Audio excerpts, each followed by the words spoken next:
তো দেখো কি শেয়ার করবো রেসিপি তোমাদের সাথে, আজকে একটু তোমাদের সাথে শেয়ার করছি, একটু মাটনের রেসিপি শেয়ার করব। তো তার জন্য কি কি দেখো মশলা নিয়েছি। পেঁয়াজ ঝিরিঝিরি করে কেটে নিয়েছি, খুব ঝিরিঝিরি কিন্তু মিহি মিহি করে দেখো পেঁয়াজ কেটে নিয়েছি। খানিকটা নিয়েছি রসুন, ছোট ছোট কোয়া, এগুলো 7 থেকে 8 কোয়া হবে বড় হলে। আর এখানে নিয়েছি কাঁচা পাকা লঙ্কা নিয়ে নিয়েছি, আর হাফ ইঞ্চি আদা, একটা ছোট্ট টমেটো, একটাই কিন্তু টমেটো নিয়েছি। এখানে নিয়েছি স্বাদ মতো নুন নিয়েছি, নুন কিন্তু তোমরা অবশ্যই বুঝে সুঝে দেবে, কেন এখানেও আমি নুন নিয়েছি আর এখানেও কিন্তু নুন নিয়েছি।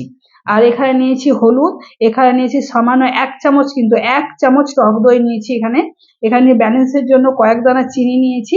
এখানে নিয়েছি ধনে, আর এখানে নিয়েছি গোটা গরম মশলা। আর এখানে আমি, এটা কিন্তু 750 মটন আছে, তো 750 মটনের জন্য আমি দেখো এই ধনে পাউডারটা ব্যবহার করছি, বড় চামচের 1 চামচ ধনে পাউডার। আর এই যে মশলাগুলো তোমরা দেখে নাও কি কি আমি নিয়েছি। এখানে কিন্তু বেশি পেঁয়াজও আমি দিইনি, দুটো দুটো মিডিয়াম সাইজের পেঁয়াজ আমি কুচি করেছি। তো চলো প্রথমে যেটা করবো, 1 বাটি জল নিয়ে নিয়েছি। তো মটনে তোমরা যে যেরকম ঝোলটা খাবে সে সেই রকমই কিন্তু ব্যবহারটা, জলটা একবারে নিয়ে নেবে। যদি কেউ বলো যে একটু গ্রেভি গ্রেভি খাবো, তো জলের পরিমাপটা তখন তোমরা বাড়া কামা করে নিতে পারো। তো আমি একটু ঝোল ঝোলই রান্না করবো, যেহেতু ভাতের রান্না আমার এটা, তো একটু ঝোল দিয়ে ভাতটা খাওয়া হবে। তার জন্য আমি ঝোলের পরিমাণ, যতটা আমার ঝোলের দরকার ততটা জল আমি নিয়ে নিয়েছি। তো এর মধ্যে দিয়ে দিচ্ছি, এই দেখো একটা বড় এলাচ, আপনাদেরকে দেখায়, এখানে নিয়েছি একটা ছোট এলাচ, একটা বড় এলাচ, আর একটা 4টে নিয়েছি, একটা দারচিনিকে 2 টুকরো করে নিয়েছি, লবঙ্গ, এলাচ, দারচিনি, আর তোমার একটু জয়ত্রী ফুল। তো এর মধ্যে দিয়ে দিচ্ছি। এটা কিন্তু তোমাদেরকে দেখায়, এটা কিন্তু বড় এলাচের দানা। আর এখানে দিয়ে দিচ্ছি নুন আর লাল লঙ্কার, এটা কিন্তু রেড চিলি পাউডার কালারের জন্য। তোমরা যে যেরকম ঝাল খাবে সে সেরকম ঝাল দেবে। আর এখানে কিন্তু আমার এই লঙ্কাটা খুব ঝাল, আর আমি কিন্তু এক্সট্রা লঙ্কা দিচ্ছি না, এটা জাস্ট কালারের জন্য দিলাম। আর এখানে দিয়ে দিচ্ছি এবারে মটনটা, মটনটা দিয়ে দিলাম, আর একটু দিয়ে দিচ্ছি হলুদ।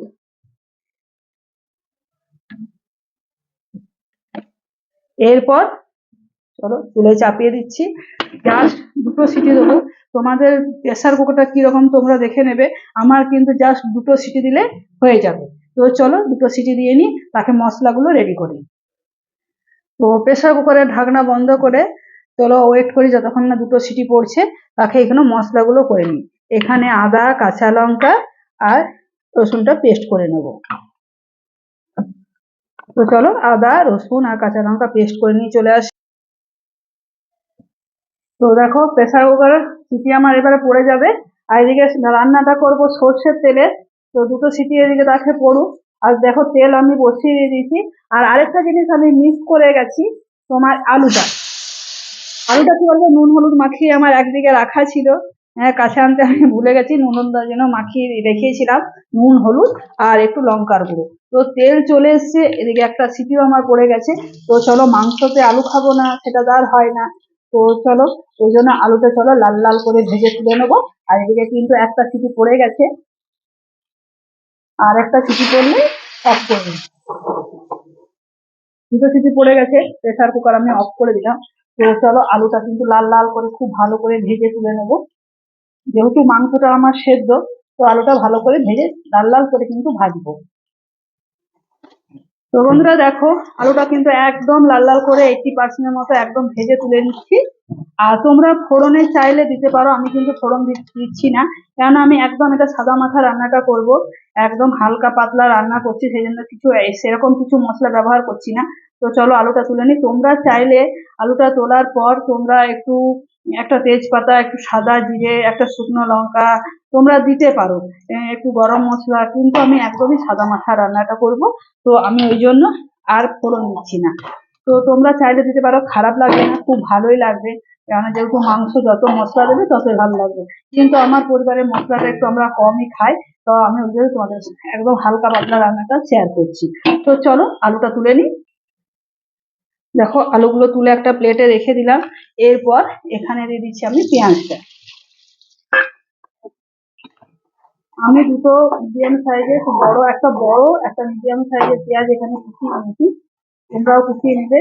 তোমরা যেহেতু ভাববে, মানে তোমরা ভেবো না যে একটু বেশি তেল দিতে হবে। ঢাকা দিয়ে যদি ভাজো না, সেই তেলটাই দেখবে বেরিয়ে আসে। বেশি তেল দেওয়ার কোনো দরকার নেই। পেঁয়াজের জাস্ট একটু ঢাকা দিয়ে ভেজে নেবে, দেখবে নরম হয়ে আসবে পেঁয়াজ। এদিকে দেখো ঢাকা দিয়ে পেঁয়াজটা এদিকে ভেজে নিচ্ছি। খুব ভালো করে ভাজবো পেঁয়াজটা, এখনো কিন্তু আমার ভাজা হয়নি। এদিকে ঢাকা দিয়ে পেঁয়াজটাকে ভাজা হোক, আর এদিকে যতক্ষণ না নিজের থেকে সিটিটা খুঁজে ততক্ষণ থাকবে। তো এখনো সিটি আছে, ঠিক আছে থাক, এখনো ভাতটা যেহেতু আছে, ভাপে আরো যতটা সেদ্ধ হচ্ছে হয়ে যাক। আর এদিকে তখন পেঁয়াজটা ভাজা হোক। তো ঢাকা দিয়ে দেখো পেঁয়াজটা খুব ভালো করে ভেজে নিয়েছি। আর দেখো তেল কি সুন্দর ভাবে রিলিজ করতে শুরু করে দিয়েছে।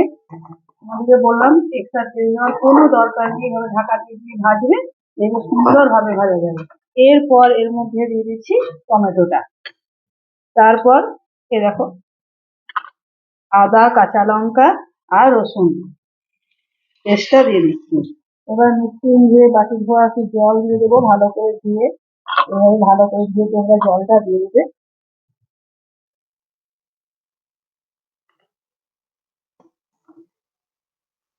আর দেবো একটু ধনে, একটুখানি দেখো ধনে দিচ্ছি। একদম সাদা মাথা হালকা পাতলা করে তোমাদেরকে শেয়ার করবো।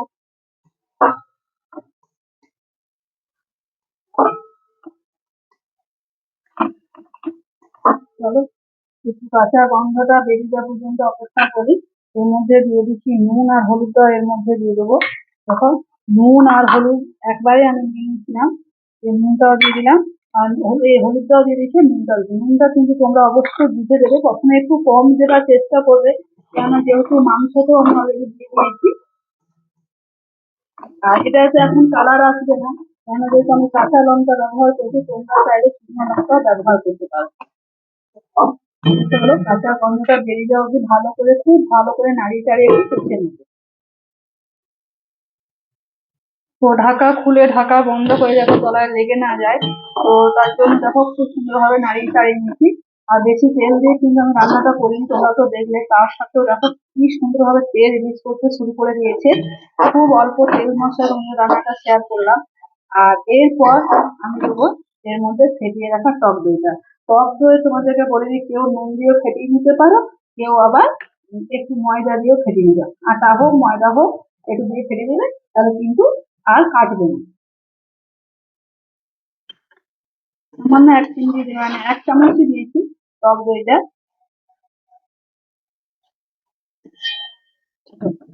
ভালো করে আবার একটু টক দইটা দিয়ে ভালো করে নাড়িয়ে চাড়িয়ে কষে নেবো। দেখো পেঁয়াজ আমার কি সুন্দর একদম নরম হয়ে গেল। আর এদিকে দেখি কতটা সিটিটা দেরি আছে, বা সিটি গেল খুলে দিচ্ছি। মশলাটা যতক্ষণ আমি একটু কষাবো, একদম লো ফ্লেমে ভালো করে কষে নিচ্ছি। তো চলো প্রেসার কুকারটা খুলে তোমাদের একটু দেখায়।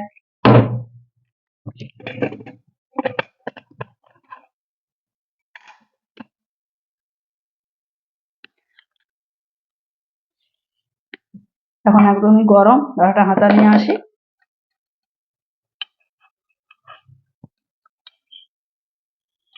দেখো খুব সুন্দরভাবে সিটি দিয়ে নিয়েছি। তো চলো কতটা সেদ্ধ হয়েছে তোমাদেরকে দেখায়। খুব গরম আছে। মটন কিন্তু একদমই সেদ্ধ হয়ে গেছে, এই দেখো ছেড়ে আসছে। মটন কিন্তু একদম খুব সুন্দরভাবে সেদ্ধ হয়েছে। আর তোমার যদি না সেদ্ধ হয়, তো তোমরা তাহলে আরেকটা সিটি দিয়ে নেবে। আমার কিন্তু মটন একদমই সেদ্ধ হয়েছে, একদম গোলাটা খেতে ভালো লাগে না। তো দেখো একদমই, আর কেন আবার কড়াইয়ে ধরো আরো খানিকক্ষণ হবে। তো চলো তাহলে সেদ্ধ আমার হয়ে গেছে। এরপর মশলাটা কষা হয়ে গেলে এটা ঢেলে দেবো। দেখো সুন্দরভাবে ঢাকা দিয়ে মশলাটা কষে নিলাম। এরপর চলো প্রেসার কুকারটা এর মধ্যে ঢেলে দিই।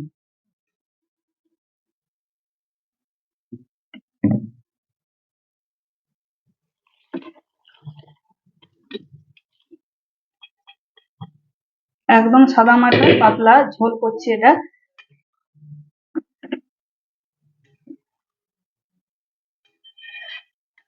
তো এটা আরো 5 মিনিট খুব ভালো করে ফুটিয়ে নেবো, 5 মিনিট। আর এর মধ্যে দিয়ে দিচ্ছি চিনিটাও অ্যাড করে দিলাম। তোমরা চিনিটা কেউ চাইলে দিতে পারো, আর নাহলে স্কিপ করে চলে যাবে। এরপর দিয়ে দিচ্ছি আলুটা। আলুটা দিয়ে চলো 5 থেকে 7 মিনিট আরো রান্নাটা করি। তো 5 থেকে 7 মিনিট পর তোমাদের কাছে আবার ব্রেক নিয়ে হাজির হয়ে যাব। তো বন্ধুরা 7 থেকে 8 মিনিট ব্রেক নিয়ে তোমাদের কাছে আবার হাজির হলাম। চলো ঢাকনাটা খুলে দেখায় মটনের কি অবস্থা। তো দেখো কি সুন্দর আমার মটন সেদ্ধ হয়ে গেছে, আমি আগে চিপে দেখে নিয়েছি। আর দেখো আলুটা তোমাদেরকে দেখায়, দেখো আলুর মধ্যে পুরো খুঁটি ঢুকে যাচ্ছে। আর মটনে কিন্তু খুব সুন্দর কিন্তু সেদ্ধ হয়েছে। মানে তোমরা অবশ্যই কিন্তু একবার বানিয়ে করে খেয়ে দেখতে পারো এইভাবে। কেননা মটনটা তো আমি 2টো সিটি দিয়ে আগে সেদ্ধ করে নিয়েছিলাম, তারপরে প্রায় 8 থেকে 10 মিনিটের মতো আমি আবার সেদ্ধ করে নিলাম। আর এর মধ্যে কি দেবো না, চলো গ্যাসের ফ্লেম আমি আবার অফ করে দিচ্ছি। 5 মিনিট স্ট্যান্ডিং টাইমে থাক, তারপর তোমাদেরকে দেখাচ্ছি। তো বন্ধুরা 5 মিনিট ব্রেক নিয়ে তোমাদের কাছে আবারও হাজির হচ্ছে। চলো ঢাকাটা খুলে দেখায়। দেখো কি সুন্দর, কত লোভনীয়, কত সুন্দর দেখো দেখতে হয়েছে। এইভাবে তোমরা অবশ্যই কিন্তু একবার বানিয়ে খেও।